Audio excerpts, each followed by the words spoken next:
Assalamualaikum. We are a group that consists of myself, Mr. Shakir, and Mr. Izul. We are going to present a video presentation on multiple access techniques used in satellite communication system, how it is implemented and why it is chosen for the particular communication system. Artificial satellites are used to transmit, receive signals, reports and pictures. Artificial satellites are also used for global communication, television broadcasting, weather forecasting, and also military surveillance. Satellites are sent into space by using rocket or space shuttle. The first artificial satellite is Sputnik 1 was launched in 1957. In a communication satellite, the main component is the satellite transponder, which is the heart of the satellite. Its main task is to change the frequency of the received signal, remove any signal noise, and amplify signal power. For example, Ku band satellite transponder converts 14 GHz to 12 GHz. The satellite requires power supply from batteries and solar panels. In a satellite communication, the process of communication begins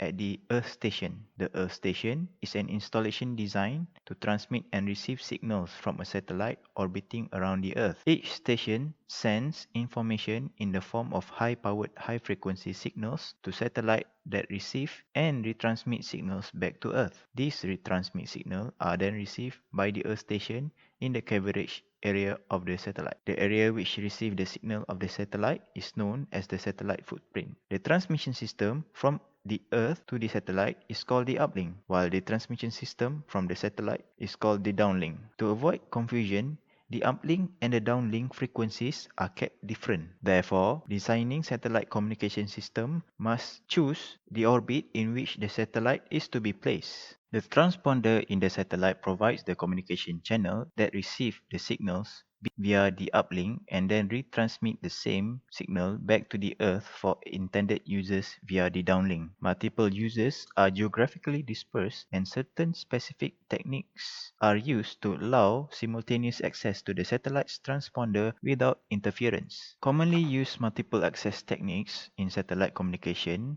are frequency division multiple access FDMA, time division multiple access TDMA, and code division multiple access CDMA.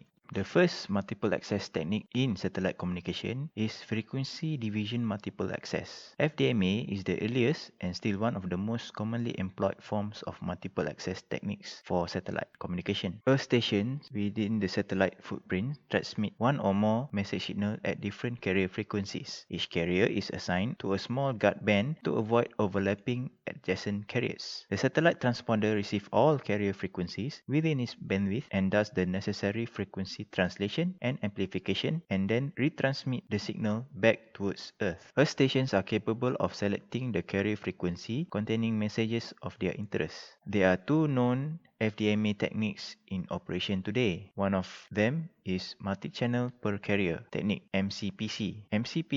Using MCPC technique, the Earth station frequency multiplexes several channels into one carrier-based band assembly, which then modulates an RF carrier and transmits it to an FDMA satellite transponder. The second known technique is the single channel per carrier, SCPC. SCPC technique uses in the SCPC technique, each signal channel modulates a separate RF carrier, which is then transmitted to the FDMA transponder. This modulation technique used could either be frequency modulation in case of analog transmission or phase shift keying for digital transmission. The second multiple access technique for satellite communication is time division multiple access. This technique uses different Earth stations in satellite's footprint to make use of the transponder by using a single carrier on a time division basis. Every Earth station transmits traffic bursts in a period time frame called the TDMA frame. Each station got a fixed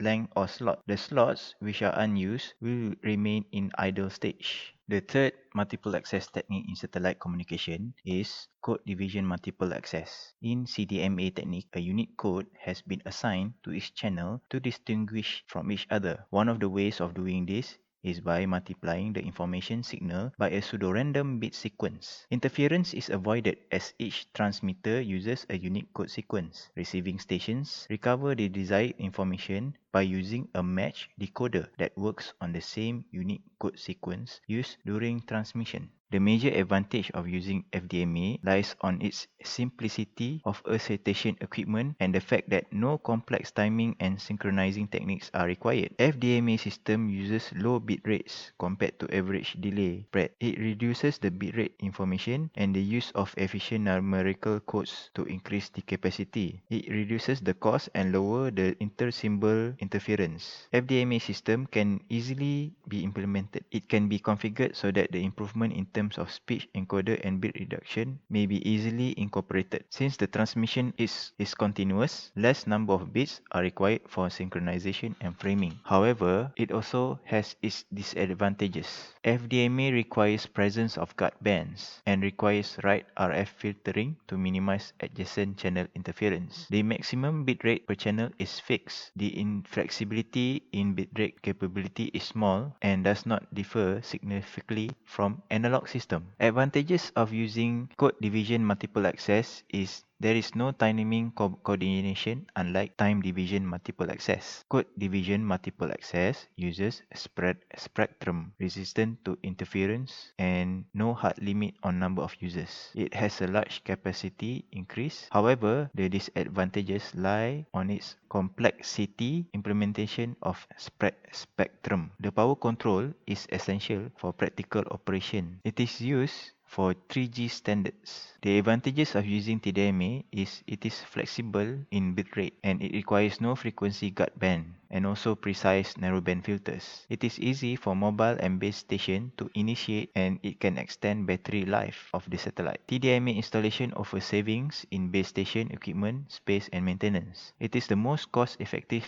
technology for upgrading and current analog system to digital. The disadvantage of TDMA is its delay time of its GEO satellite is high. There could be almost 1000 frames on the path to the satellite at any instant time. Therefore, TDMA system has weakness in its timing. Therefore, TDMA system had weakness in real-time information receiving and transmitting. In a nutshell, for multiple access technique in satellite communication system, FDMA system users share the satellite at the same time, but each transmit its own unique frequency band, including the guard band. It is commonly employed with analog modulation. TDMA system users transmit in their own unique time slots using the single carrier, while CDMA system simultaneously transmit orthogonally coded spread spectrum signals that occupy the same frequency band. Nowadays, people tend to use terrestrial communication, which is landline communication, over satellite communication due to a couple of reasons. But satellite communication has advantages over terrestrial communication, which satellite can cover a large area than terrestrial system, and satellite system offers higher bandwidth for use. The disadvantages of satellite communications are the cost involved